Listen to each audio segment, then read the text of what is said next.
Minha casa de caboclo na beira do ribeirão, recanto dos passarinhos, alegria do sertão.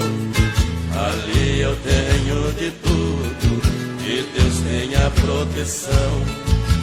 O ar que eu respiro é puro, brilha o arrozal maduro na planície do Varjão.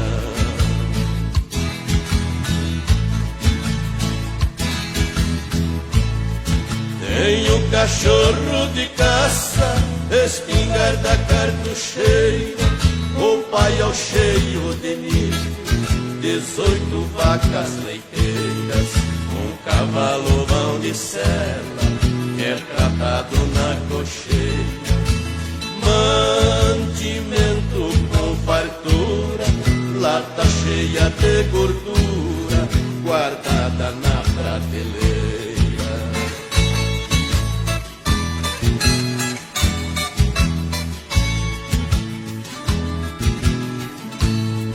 Aos domingos saio cedo, isto é meu passatempo, espingarda tiracolo, patrona de aviamento.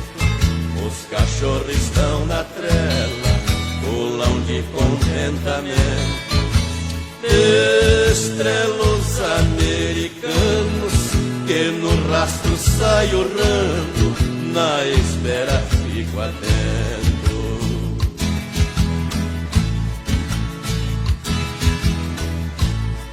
No dia que eu vou pro rio, levo meu peixe de vara, também levo um covo grande, que eu mesmo fiz de taquara.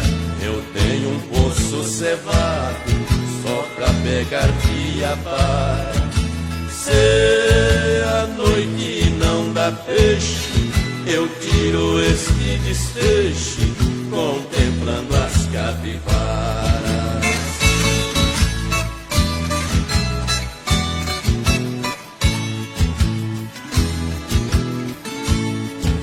Assim levo a minha vida, sem mágoa no coração. Na capelinha da serra, faço a minha oração. Na minha prece eu peço a Deus sua proteção. Protegei minha família, minha doce moradia, meu recanto de sertão.